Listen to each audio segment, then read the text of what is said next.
السلام عليكم ورحمة الله وبركاته. الحمد لله رب العالمين، والصلاة والسلام على سيد المرسلين وعلى آله وأصحابه الطيبين الطاهرين. أما بعد، فقد قال الله تبارك وتعالى في محكم التنزيل والفرقان المجيد: فأعوذ بالله من الشيطان الرجيم، بسم الله الرحمن الرحيم. ربنا أخرجنا نعمل صالحا غير الذي كنا نعمل أولم نعمركم ما يتذكر فيه من تذكر وجاءكم النذير. وقال تعالى: وإن من قرية إلا نحن مهلكوها قبل يوم القيامة أو معذبوها عذابا شديدا كان ذلك في الكتاب مسطورا. صدق الله العلي العظيم. قال رسول الله صلى الله عليه وسلم: العمر الذي أعذر الله فيه إلى ابن آدم 60 سنة أو كما قال عليه الصلاة والتسليم.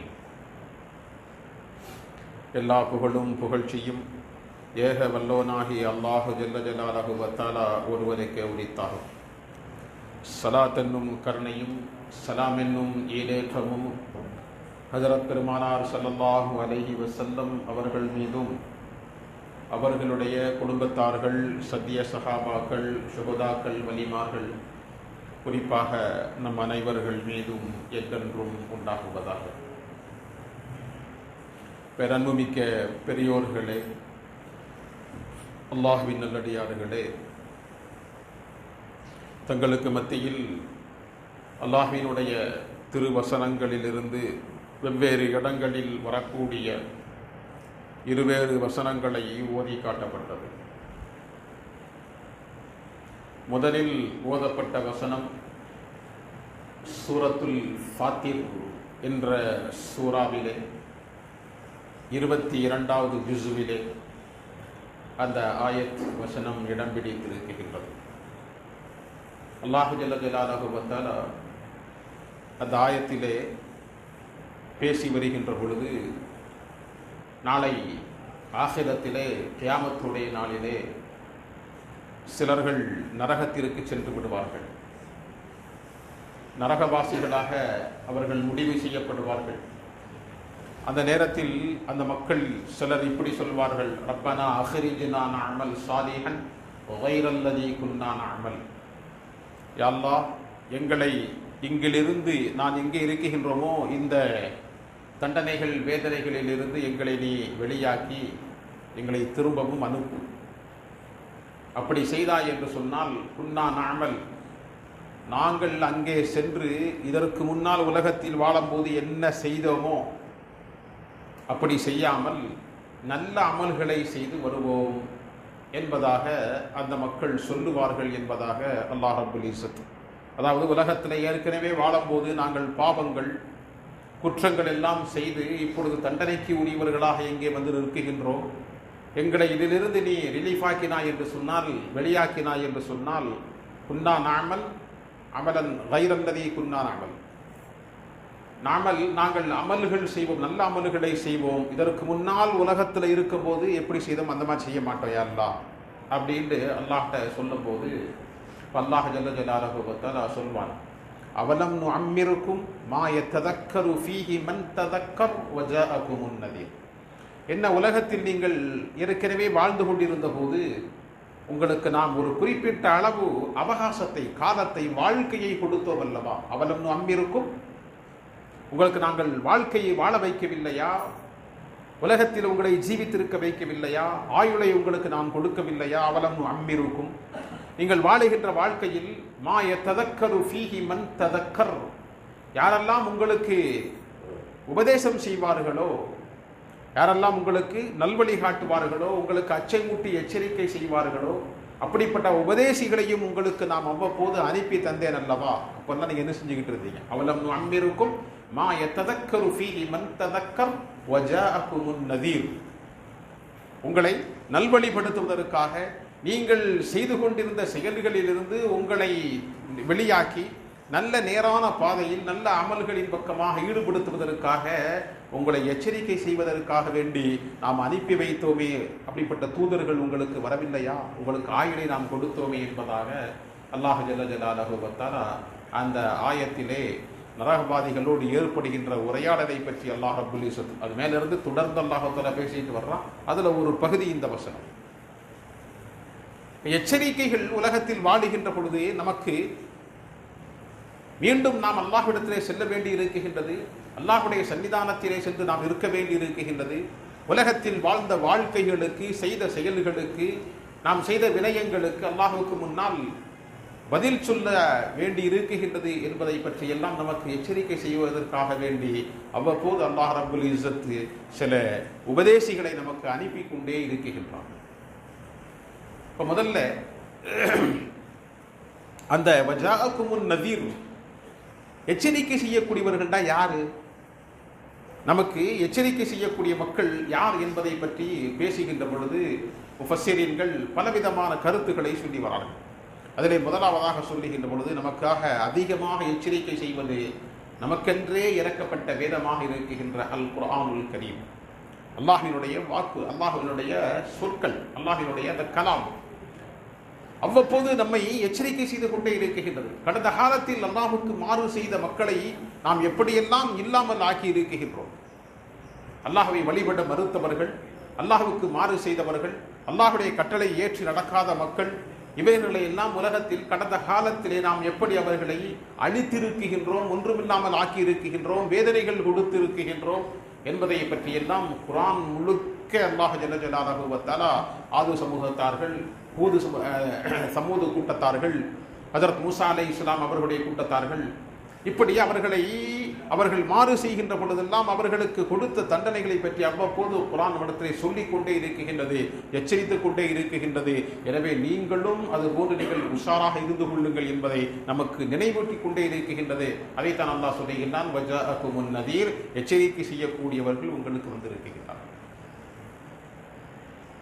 அதே போல சில முஃபஸ்ஸிரீன்கள் சொல்லுவார்கள், வஜாஅகுமுன் நதீர், எச்சரிக்கை செய்யக்கூடியவர்கள் யார் என்று சொன்னால் நபிமார்கள். அவ்வப்போது அந்தந்த சமுதாய மக்களுக்காக அனுப்பி வைக்கப்பட்ட நபிமார்கள். நமக்கு நம்முடைய பெருமானார் ஸல்லல்லாஹு அலைஹி வஸல்லம் அவர்கள் அவ்வப்போது எச்சரிக்கை செய்திருக்கின்றார்கள். ஹதீஸின் மூலமாக, குர்ஆனை சொல்லியும் சம்பவங்களை சொல்லியும் நிறைய நிகழ்வுகளை நமக்கு முன்னால் எடுத்து காட்டி ஹஜ்ரத் ரசூலுல்லாஹி ஸல்லல்லாஹு அலைஹி வஸல்லம் அவர்கள் நமக்கு அதிகமாக எச்சரிக்கை செய்திருக்கின்றார்கள். அதே போல ஒரு சில விபத்துகள், ஆபத்துகள், இவைகளும் நமக்கு எச்சரிக்கை செய்கின்றன. நீங்களும் ஒரு நாள் உலகத்தை விட்டு செல்ல வேண்டி இருக்கின்றது. நம்மளோடு பழகுகின்ற மக்கள், நம்முடைய உறவுகள், நம்முடைய முன்னோர்கள், நம்முடைய பெற்றோர்கள், நம்முடைய நண்பர்கள், நம்முடைய பக்கத்து வீட்டுக்காரர்கள், அவர்களோடு நாம் பழகி கொண்டிருக்கிறோம் அல்லவா, திடீரென்று பார்த்தோம் என்று சொன்னால் அவர்கள் உலகத்தை விட்டு சென்று விடுவார்கள். அவர்களுடைய மௌத்துகள், நம்முடைய நெருக்கமான உறவுகளுடைய அவர்களுடைய மரணங்களும் நமக்கு ஒரு வகையிலே அது நமக்கு அது எச்சரிக்கை செய்யக்கூடியதாக இருக்கின்றது. அறிந்து கொள்ளுங்கள், இன்று இவர்களை நீங்கள் குளிப்பாட்டி கொண்டிருக்கின்றீர்கள், கஃன் கொடுத்து கொண்டிருக்கின்றீர்கள், இவர்களுடைய ஜனாசாவில் கலந்து கொண்டிருக்கின்றீர்கள், இவர்களை தஃன் செய்வதற்காக கபரஸ்தானுக்கு செல்கின்றீர்கள். நீங்கள் அறிந்து கொள்ளுங்கள், ஒரு நாள் உங்களையும் இதை போன்று, நம்மையும் இதை போன்று கொண்டு போய் அங்கே நிறுத்தப்படும், புதைக்கப்படும் என்பதை நாமும் விளங்கிக் கொள்ள வேண்டும் என்பதை உணர்த்துவதற்காகத்தான் அவ்வப்போது நம்முடைய நெருக்கமான உறவுகளுடைய மரணங்கள் அவைகள் நமக்கு நினைவூட்டிக் கொண்டே இருக்கின்றன. அவ்வப்போது ஆங்காங்கே ஏற்படுகின்ற, திடீரென்று ஏற்படுகின்ற விபத்துகள், இரவிலே தூங்குகின்ற பொழுது நல்ல முறையிலே தூங்கிக் கொண்டிருப்பார், காலையில் எழுந்து பார்க்கின்ற பொழுது ரூஹ் இல்லாமல் இருக்கலாம், அல்லது ரூஹ் இருக்கும் சிலர்களுக்கு சில விதமான நோய்கள் வந்திருக்கலாம், அட்டாக் வந்திருக்கலாம், ஸ்ட்ரோக் வந்திருக்கலாம், ஏதோ ஒன்று வந்து நம்ம எச்சரிக்கை செய்கின்றது. பாருங்கள், உங்களுக்கும் இது போன்று வருவதற்கு வெகு நேரம் பிடிக்காது, எந்த நேரத்திலும் எது வேண்டுமானாலும் ஏற்படலாம். எனவே நீங்கள் உஷாராக இருந்து கொள்ளுங்கள் என்பதைத்தான் அல்லாஹ் ஜல்ல ஜலாலுஹு வ தஆலா சொல்லுகின்றான், வஜாஅகுமுன் நதீர், உங்களுக்கு எச்சரிக்கை செய்யக்கூடியவர்கள் வந்து கொண்டே இருக்கின்றார். சில உலமாக்கள், முஃபஸ்ஸிரீன்கள் சொல்வார்கள், நான் கடந்த வாரத்தில் கூட பேசினோம், மனிதனுடைய முடிகளில் ஏற்படுகின்ற மாற்றம், மனிதனுடைய முடிகள், நரைமுடிகள் வருகிறது என்று சொன்னால், தலையிலோ தாடியிலோ மீசையிலோ நரைமுடிகள் வருகின்ற பொழுது அந்த நரையும் நமக்கு சொல்லித் தருகின்றது, நீ மரணத்தை நெருங்கிக் கொண்டே இருக்கின்றாய், ஆகிரத்தின் பக்கமாக நீ நெருங்கிக் கொண்டே இருக்கின்றாய். எனவேதான் ஹஜ்ரத் அலி ரலியல்லாஹு தஆலா என்பவர்கள் சொல்லுவார்கள், அத்துன்யா முதுபிருன் வல் ஆஹிரத்து முக்பிலுன். இந்த உலகம் இருக்குகின்றதே உன்னை விட்டு விரண்டு ஓடிக்கொண்டே இருக்குகின்றது, ஆனால் ஆகிரத் இருக்குகின்றதே உன்னை நெருக்கமாக வந்து கொண்டே இருக்குகின்றது. நம்மை கொண்டு ஒவ்வொரு நாளும் நெருங்கிக் கொண்டே இருக்குகின்றது. நாம் மௌத்தை நோக்கி நெருக்கமாக கொண்டே இருக்குகின்றோம். சில முஃபஸ்ஸிரீன்கள் சொல்வார்கள், நாம் பெற்ற பிள்ளைகளுக்கு பிள்ளைகள் பிறப்பது, அதாவது பேர பிள்ளைகளை நாம் பார்ப்பது இருக்குகின்றதே, அதுவும் நம்முடைய மரணத்தினுடைய அறிகுறி என்பதாக சொல்வார். இப்படி அல்லாஹ் ஜல்ல ஜலாலுஹு வ தஆலா அவ்வப்போது நாம் ஆகிரத்தின் பக்கமாக செல்லக்கூடியவர்கள், ஆகிரத்திலே சென்று அல்லாஹுக்கு முன்னால் நம்முடைய வாழ்க்கையினுடைய கணக்கு வழக்கை ஒப்படைக்க வேண்டியவர்கள் என்பதை அறிவிப்பதற்காக வேண்டிய அல்லாஹ் ரப்புல் இஸ்ஸத் நமக்கு எச்சரிக்கை செய்யக்கூடியவர்களை அனுப்பி கொண்டே இருக்கின்றான். நபியை பார்த்து அல்லாஹ் சொல்லுவான், யா அய்யுஹன் நபியு இன்னா அர்சல்நாக ஷாஹிதம் வ முபஷ்ஷிரா வ நதீரா. முபஷ்ஷிரா, உங்களை நாங்கள் சுப செய்தி சொல்லக்கூடியவர்களாகவும் எச்சரிக்கை செய்யக்கூடியவராகவும் இந்த சமுதாயத்திற்கு அனுப்பி வைத்திருக்கின்றோம் என்பதாக அல்லாஹ் ரப்புல் இஸ்ஸத் பெருமானார் ஸல்லல்லாஹு அலைஹி வஸல்லம் அவர்களை சொல்லித் தருவார். ஆக எல்லாமே எச்சரிக்கை செய்து கொண்டே இருக்கின்றது. என்ன எச்சரிக்கை செய்கிறது? நாம் மரணத்தை நோக்கி, ஆகிரத்தை நோக்கி, அடுத்த கட்ட வாழ்க்கையை நோக்கி நாம் நகர்ந்து கொண்டு இருக்கின்றோம் என்பதை ஒவ்வொன்றும் சொல்லிக் கொண்டே இருக்கிறது. அப்போ அல்லாஹ் ரப்புல் இஸ்ஸத் அவலம் நுஅம்மிருக்கும், நான் உங்களுக்கு ஒரு ஆயுளை கொடுத்தேன் அல்லவா என்பதாக கேட்கின்றானே, அது என்ன வாழ்க்கை? அந்த நுஅம்மிர், உங்களுக்கு வாழ்க்கை உலகத்தில் வாழ அவகாசம் கொடுத்திருக்கிறேன் என்பதை பற்றி சொல்லுகின்ற பொழுது, ஒரு குறிப்பிட்ட காலங்கள் மனிதன் உலகத்திலே வாழுகின்றான். வாழ்ந்த பின்னால் உலகத்தை விட்டு சென்று விடுவோம். நாளை ஆகிரத்திலே சென்று நம்முடைய கணக்கு வழக்குகள், நம்முடைய அமால் நாமாக்கள் அல்லாஹ்வுடைய சன்னிதானத்தில் நமக்கு ஒப்படைக்கப்படுகின்ற பொழுது, ஏன் இந்த பாவத்தை செஞ்சீங்க என்பதாக அல்லாஹ் கேட்கின்ற பொழுது, ஒவ்வொருவரும் என்ன செய்வது? உலகத்தில் இருக்க பார்த்தீங்களா, உலகத்தில் இருக்கும்போது நம்ம ஏதாவது தப்பு செஞ்சிட்டோம் அப்படின்னு சொன்னால், பிள்ளைகள் ஏதாவது தவறு செய்வார்கள், கூப்பிட்டு கேட்டோம் அப்படின்னு சொன்னால் என்ன செய்வோம்? ஆஃபீஸுக்கு போக வேண்டியிருக்கு, குறிப்பிட்ட நேரத்தில் போக முடியலை, கொஞ்சம் தாமதமாகின்றது, ஆஃபீஸில் ஏசி வர முன்னாடி மேனேஜர் கேட்பார்ல, ஏப்பா லேட்டு, ஏதாவது காரணம் சொல்கிறோம் பார்த்தீங்களா, தங்கடம் உதுரு என்பதாக அதற்கு சொல்வார்கள். உதுரு என்பதாக, தங்கடம் என்பதாக காரணங்கள் சொல்லுவோம். வண்டி பஞ்சர் ஆகிடுச்சு, டிராஃபிக் ஆகிடுச்சு, உடம்பு சரியில்லாமல் போயிடுச்சு அப்படின்னு சொல்ல பார்த்தீங்கல்ல. இந்த மாதிரி மனுஷன் என்ன செய்யும் அப்படின்னு சொன்னால், நாளைக்கு ஆகிரத்தில் போன பின்னால சிலர்களை அல்லாஹ் ஜல்ல ஜலாலுஹு வ தஆலா கூப்பிட்டு இந்த மாதிரிலாம் பாவம் செஞ்சிருக்கிறிய அப்படின்னு நல்லா கேட்போம். இப்போ கேட்கும்போது என்ன செய்வாங்க? மனுஷன் என்ன செய்வான்? நான் அப்படி செஞ்சுட்டேன், எல்லாம் ஷைத்தானி வழியை எடுத்துட்டான், எல்லாம் நான் போய்கிட்டே இருந்தேன், ஃப்ரெண்டு வந்தார், தொழுகைக்கு டைம் ஆயிடுச்சுன்னு போய்கிட்டு இருந்தேன், வாங்க டீ சாப்பிட்டு போகலான்னு கூப்பிட்டாரு, பார்த்தா ஜமாத்து முடிஞ்சு வச்சு யாருந்தான் இப்படின்னு காரணம் சொல்லிக்கிட்டே இருப்பான். பார்த்தீங்கல்ல, இந்த காரணங்கள்லாம் எதுவரைக்கு ஒரு மனிதனுக்கு ஏற்றுக்கொள்ளப்படும் என்று சொன்னால், இப்போ உலமாக்கள் முஃபஸ்ஸிரீன்கள் சொல்லித் தருகின்றார்கள். அல்லாஹ் சொல்றான், அவலம் நுஅம்மிருக்கும், உங்களுக்கு நான் உலகத்திலே வாழ்வதற்கு கால அவகாசம் கொடுத்தேன் அல்லவா. இப்போ சில உலமாக்கள், சில முஹத்திஸீன்கள் பேசிக்கிட்டே வரும்போது நிறைய உலமாக்கள் பேசிட்டு வராங்க. அதை ஒரு சிலவங்க சொன்னாங்க, உனக்கு ஒரு குறிப்பிட்ட கால உலகத்தில் வாழ வச்சல 18 வருஷங்கள், 15 ஆண்டுகள், சிலர்கள் 20 ஆண்டுகள் என்பதாக, சிலர்கள் 40 ஆண்டுகள் என்பதாக.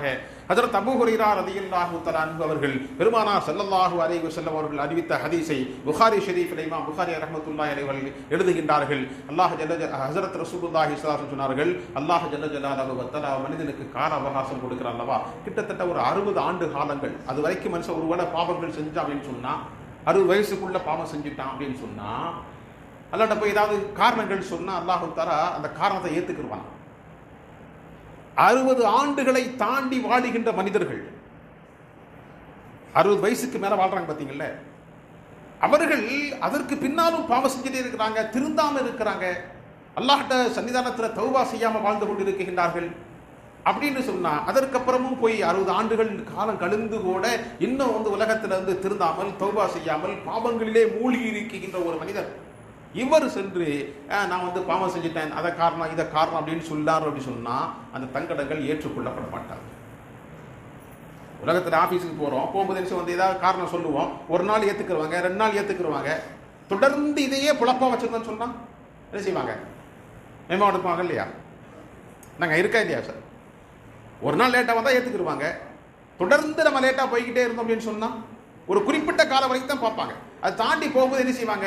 இவர் சரிப்பட்டு வர மாட்டார், இவருக்கு இதே தான் புழப்பு என்பதாக சொல்லி வந்த உடனே ஏதாவது காரணங்களை சொல்லி மேமா அனுப்புவாங்க, வேலையை விட்டு நிப்பாட்டுவாங்க, ஏதாவது ஒன்று செய்கிறாங்களா இல்லையா? இப்போ இது மாதிரி அல்லாஹ் ஜல்ல ஜலாலுஹு வ தஆலா உலகத்தில் வாழுகின்ற பொழுது, அவலம் நுஅம்மிருக்கும், உலகத்தில் உங்களுக்கு ஒரு வாழ்க்கை வாழ்வதற்கு நான் கொடுத்தது அல்லவா, காலங்கள் கொடுத்தது அல்லவா, அந்த காலம் வரைக்கும் நீங்கள் என்ன செஞ்சு பாவத்தை செஞ்சுக்கிட்டே இருக்கீங்க அப்படின்னு சொன்னால், அங்கே தான் ஹஜ்ரத் அபூ ஹுரைரா ரலியல்லாஹு தஆலா ரிவாயத்தை நம்ம யோசித்து பார்க்கணும். பெருமானார் ஸல்லல்லாஹு அலைஹி வஸல்லம் அவர்கள் இப்படி சொன்னார்கள், ஹதீஸிலே சொன்னார்கள், மன் அத்தத் அலைஹி சித்தூன சனன், யாருடைய வாழ்க்கையில 60 ஆண்டுகளை கடந்துட்டாங்களோ இதற்கு பின்னாலே இவர் சென்று ஏதாவது பாவங்கள் செஞ்சுட்டு காரண காரியங்களை அல்லாஹ்விடத்திலே கூறினார் என்று சொன்னால் அல்லாஹ் ரப்புல் இஸ்ஸத்தை மாட்டாத ஏற்றுக்கொள்ள மாட்டான், நிராகரித்து விடுவார். அதான் அல்லாஹ் சொல்றான், ரப்பனா அஹ்ரிஜ்னா நஅமல் சாலிஹன் கைரல்லதி குன்னா நஅமல். மனிதன் சொல்லுவான், அல்லாஹ் எங்களை இங்கிருந்து வெளியாக்கிறே, நாங்கள் ஊர்ல போயிட்டு வேற நல்ல அமல்கள் செஞ்சுட்டு வர்றோம் என்பதாக மனிதன் கால அவகாசம் கேட்டான் என்று சொன்னால் அல்லாஹ் சொல்லுவான், உலகத்தில் வாழவது உனக்கு கால அவகாசத்தை கொடுத்திருந்தோமே. வேடிக்கையாக சொல்வார். மனிதனுடைய வாழ்க்கை பத்திகள்ல நம்ம ஏன் 60 வயசு அப்படின்னு ரசூல் ஹதீஸ்ல சொல்லியிருக்காங்க. சும்மா அந்த ஹதீஸ்ல இல்லை இல்லை, ஒரு வேடிக்கையாக இப்படி சொல்வார்கள். கடவுள் என்ன செஞ்சாருன்னு சொன்னா, கழுதையை படைக்கணும்னு ஆசை, கழுதையை படைக்கும்போது கழுதையை கூப்பிட்டு சொன்னார், உன்னை படைக்க போறேன், உன்னை மாதிரி உனக்கு ஒரு வாழ்க்கை கொடுக்க போறேன், நீ உலகத்தில் 40 வருஷம் வாழ்வேன், உலகத்தில் 40 வருஷம் நீ வாழ்வேன். அந்த 40 வருஷத்துல உனக்கு என்னன்னு சொன்னா, மற்றவர்கள் எல்லோருடைய பொதியை நீ சுமக்கணும். கழுதுனா என்னங்க? பொதி சுமக்கிறது. அதை தூக்கி போய் இல்லை வேற செய்யணும், உனக்கு சாப்பாடு ஒன்றும் கொடுக்க மாட்டான், ஏதாவது மிஞ்சி பிச்சு தான் தருவான், இல்லாட்டா பேப்பர் அது இது என்னென்ன கிடைக்கும் அப்படின்னு சொல்லிட்டு சாப்பிட்டுட்டு வாழ்க்கை வாழ வேண்டியதுதான் அப்படின்னு சொன்னோடனே கழுத சொல்லிச்சான், நான் 40 வருஷம் வாழ்ந்து என்ன செய்ய போகிறேன், எனக்கு பாதியாக குறைச்சிரு, சரிப்போ 20 வருஷம். அடுத்து நாயை கூப்பிட்டு சொன்னாராம், நீ உலகத்தில் வாழ்வே, உனக்கு ஒரு 30 ஆண்டுகள், உனக்கு 30 வயசு நீ உலகத்தில் வாழ்வே, ஆனால் நீ வந்து நீ உன் வேலை என்னன்னு சொன்னால் ரோட்டில் யார் போனாலும் குறைப்ப. ஏன்னா மனுஷன் என்ன செய்வான்னு சொன்னால், ஏதாவது மிச்சம் மிஞ்சாடி இருக்கு பார்த்தீங்களா, எலும்பு ஜவ்வு கிவ்வு என்னென்ன இருக்குது எல்லாத்தையும் நல்லா சாப்பிட்டு போட்டு உனக்கு மிச்சத்தை போடுவான். அதை சாப்பிட்டு போட்டு சொல்லி தெருவாக சுற்றிக்கிட்டு இருக்கணும், அங்கே ஓடணும் ஆளை பார்த்து குறைக்கணும், இதை நீ செய்வோம் உலகத்தில் ரெண்டு. அப்போ நான் வாழ்த்து என்ன செய்ய போகிறேன், எனக்கு அவ்வளோ காலம் வேணும் வாழ்க்கை வேணும். அவர் பாதியாக குறைச்சிரு. அவர் நினைஞ்சா வந்து 15 வயசு ஆகிடுச்சு, 40 கழுதைக்கு 40ல் 20 ஆகிடுச்சு, நாய்க்கு 30ல் 15 ஆகிடுச்சு. அடுத்து குரங்கை கூப்பிட்டு சொன்னோம், நீ உலகத்தில் வாழ்வே, உன் வேலை என்ன சொன்னால் மரம் விட்டு மரம் தாவணும், வேடிக்கை காட்டணும், மக்களுக்கு முன்னால் வேடிக்கை காட்டணும், அது செய்யணும், உன்னை பார்த்து மக்கள்லாம் சிரிப்பாங்க கொள்ளுவாங்க.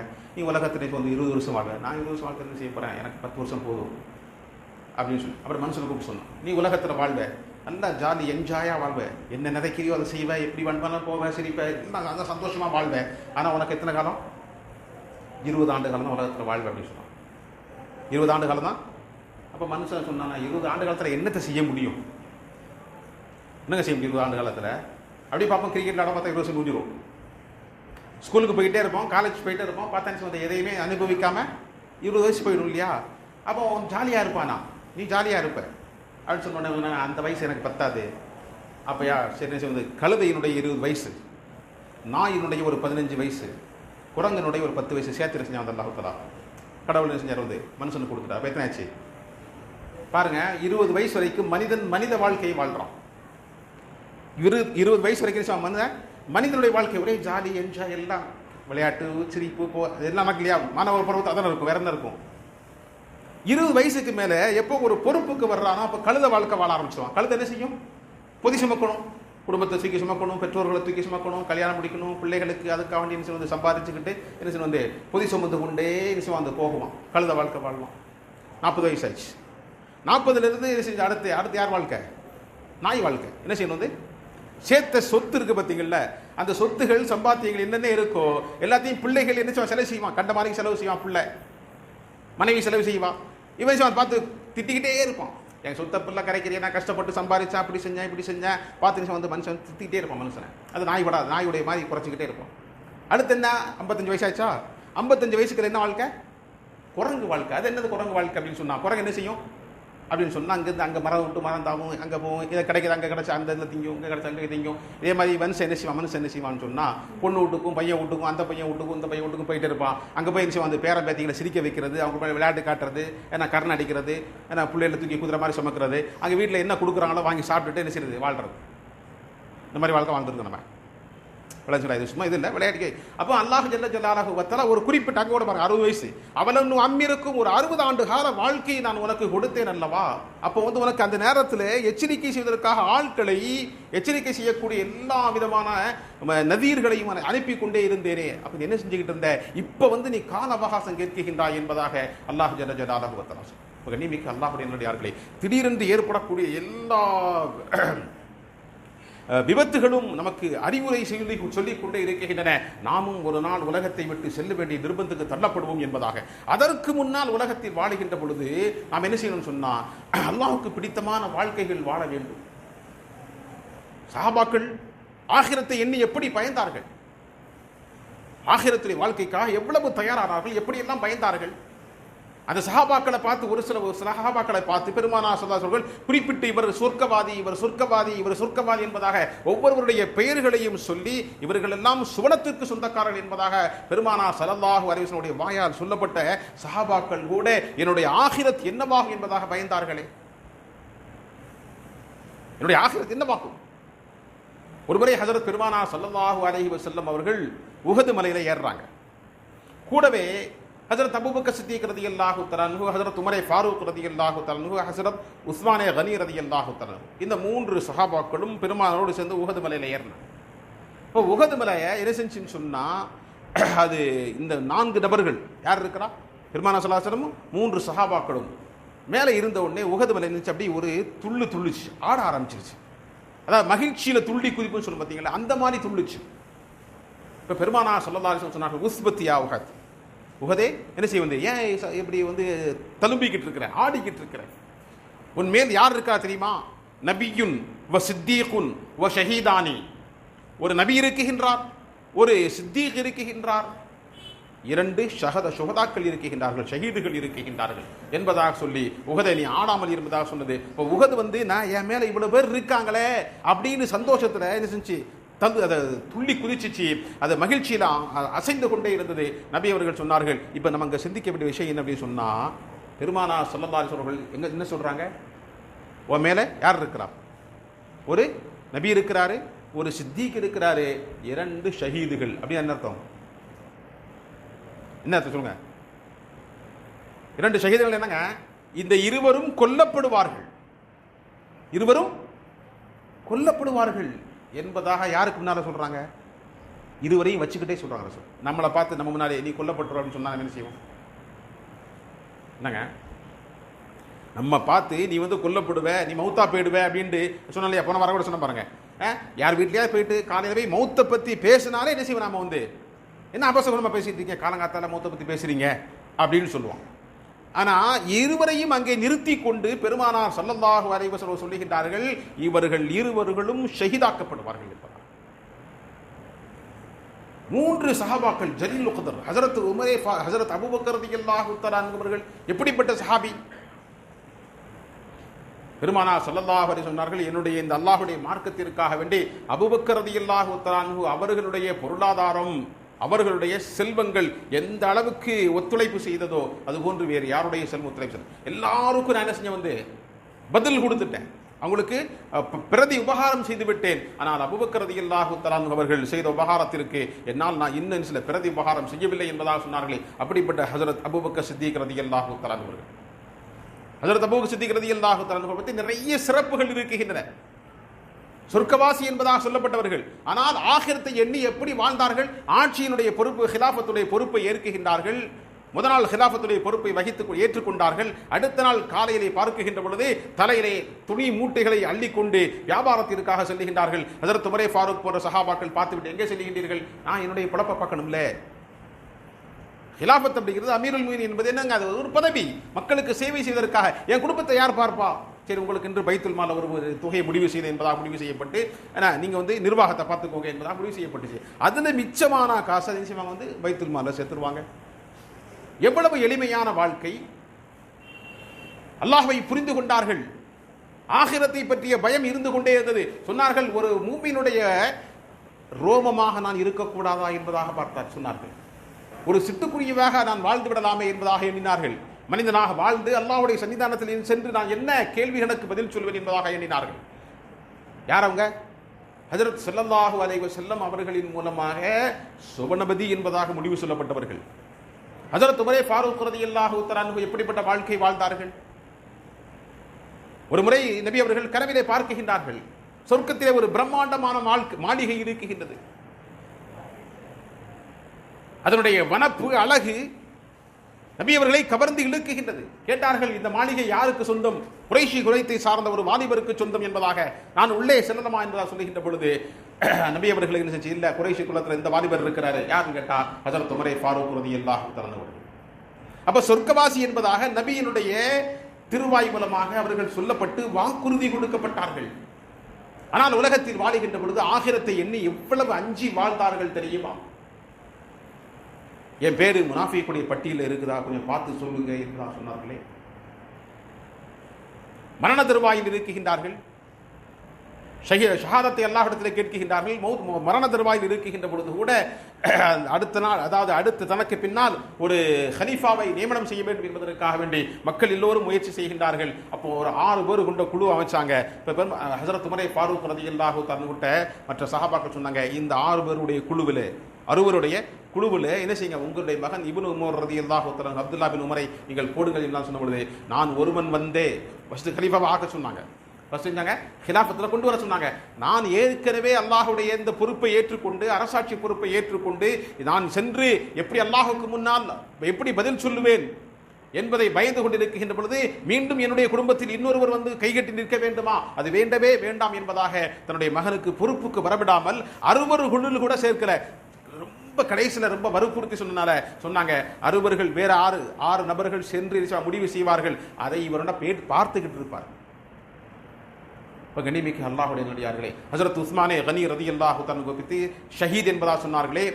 பெருமானார் ஸல்லல்லாஹு அலைஹி வஸல்லம் அவர்கள் எவ்வளவு இக்கட்டான சூழ்நிலை இருக்கின்ற பொழுதும் தன்னுடைய முழு சொத்தையும் கொண்டு போய் செலவு செய்தார்கள். ஹஸரத் உஸ்மானே கனி ரலியல்லாஹு தஆலா அவர்கள் ஒரு மனிதனுடைய பொருளாதாரம் அது பரக்கத்தான பொருளாதாரம் என்பதற்கு அடையாளம் என்ன தெரியுமா? அவருடைய சொத்து செல்வங்கள், அவருடைய பொருளாதாரம் எதுவெல்லாம் நல்ல காரியங்களாக இருக்கின்றனவோ அந்த எல்லா வழிகளிலேயும் செலவாகணும். மதரசாவுக்காக, மஸ்ஜிதிற்காக, யத்தீம்களுக்காக வேண்டி, மற்ற தேவையுள்ள மக்களுக்காக வேண்டி, இதுங்க எல்லா இடத்திலையும் ஒரு மனிதனுடைய பொருளாதாரம் செலவானது என்று சொன்னால் இந்த மனிதனுடைய பொருளாதாரம் பரக்கத்தான பொருளாதாரம். மஸ்ஜித் நபவியில இட பற்றாக்குறை ஏற்படுகின்றது. பெருமானார் ஸல்லல்லாஹு அலைஹி வஸல்லம் அந்த மஸ்ஜித் நபவிக்கு பக்கத்தில் இந்த கால்நடைகள் கட்டி போடுவதற்காண்டி ஒரு தொழுவம் இருந்துச்சு. உஸ்மான் ரலியல்லாஹு தஆலா கூப்பிட்டு சொன்னாங்க, உஸ்மானே இந்த இடத்தை வாங்கி கொடுங்க, மஸ்ஜிதில் இட பத்தலை என்பதாக. பெருமானார் ஸல்லல்லாஹு அலைஹி வஸல்லம் சொன்ன உடனே ஹஸரத் உஸ்மான் ரலியல்லாஹு தஆலா அன்னைக்கு மதிப்பிலே 20,000 அல்லது 25,000 திர்ஹங்கள் அல்லது தீனார், தங்க காசோ வெள்ளி காசோ கொடுத்துட்டாங்க, வந்து வாங்கி கொடுத்தாங்க. ஆனால் அவர்களுடைய மரண தருவாய் வருகின்ற பொழுது கடைசி நேரத்தில் சில சம்பவங்கள், நீண்ட நடிகை சம்பவங்கள், அவங்க வந்து மக்கள் ஹவுஸ் அரெஸ்ட் பண்ணி வச்சிருக்கிறாங்க. மஸ்ஜித் நபவியில சென்று தொழுவதற்கு கூட அனுமதி கொடுக்கிற, நாமெல்லாம் நல்ல காரியம் செஞ்சிருக்கிறேன், எனக்கு ஏன் இந்த சோதனை வருது, உள்ள சென்று தொழுகைக்கு அனுமதி கொடுக்க சொன்னாங்க. பாருங்க, மஸ்ஜித் நபவியில இட நெருக்கடி ஏற்பட்டுச்சு, நான் என்னுடைய சொந்த காசை கொடுத்து வாங்கி உங்களுக்காக வக்ஃப் செய்தேன் அல்லவா, இந்த பள்ளிக்குள்ளே என்னுடைய விட மாட்டேங்கிறேன் என்பதாக கேட்டாங்க. மதீனாவாசிகள் தண்ணீர் பஞ்சத்தால் பீடிக்கப்பட்ட நேரத்திலே தண்ணீரே இல்லாமல் இருந்தது. ஒரு யகூதியிடத்திலே சென்று ஒரு கிணற்றை வாங்கி அப்படியே மக்களுக்காக வக்ஃப் செய்தார்கள். கடைசி தருவாய், மரண தருவாய், ஒரு மிடர் தண்ணீர் கொடுங்கள் என்பதாக கேட்டார்கள். சொன்னார்கள், தண்ணீர் கொடுக்கப்படாது, தண்ணீர் தடை செய்யப்பட்டது. சொன்னார்கள், அந்த தண்ணீரை வாங்கி நான் தானே உங்களுக்கு கொடுத்தேன், கிணத்தை வாங்கி நான் தானே உங்களுக்கு கொடுத்தேன், அதிலிருந்து ஒரு மிடர் தண்ணீர் மரணத்தினுடைய வேளையில் துடித்துக் கொண்டிருக்கின்றார்கள், குடிப்பதற்கு தண்ணீர் கொடுக்கப்படவில்லை. கண்ணியமிக்க அல்லாஹ்வுடைய தபூக்குடைய யுத்தம் வருகின்றது, பொருளாதாரம் நிறைய தேவைப்படுது. ஹஜரத் உஸ்மானே கனி ரலியல்லாஹு தஆலா அவர்கள் 1000 ஒட்டகைகளை கொண்டு வந்து நிறுத்தி அதனுடைய சாமான்களோடு சேர்த்து இது தபூக்குக்காக அல்லாஹுக்காக அர்ப்பணம் செய்கிறேன் என்பதாக சொன்னார்கள். நபி அவர்கள் சொன்னார்கள், இதற்கு பின்னால் உஸ்மான் என்ன செய்தாலும் கேள்வி எனக்கு இல்லை என்பதாக, எது வேண்டுமானாலும் செய்து கொள்ளலாம். ஆனால் சஹாபாக்கள் செய்ய மாட்டாங்க. நம்மளை பார்த்து யாராவது சொல்லிட்டாங்க, நீங்க சொர்க்கவாசி, நீங்க என்ன வேணாலும் செஞ்சுக்கோங்க சொன்னா நம்ம என்ன செய்வோம்? உஸ்மானே கனி ரலியல்லாஹு தஆலா சொன்னாங்க, இதுக்கு அப்புறம் என்ன செஞ்சாலும் கேள்வியே இல்லை. ஆனாலும் ஹஜரத் உஸ்மானே கனி ரலியல்லாஹு தஆலா தன்னுடைய மறுமை ஆகிரத்தை பற்றி பயந்தார்கள்.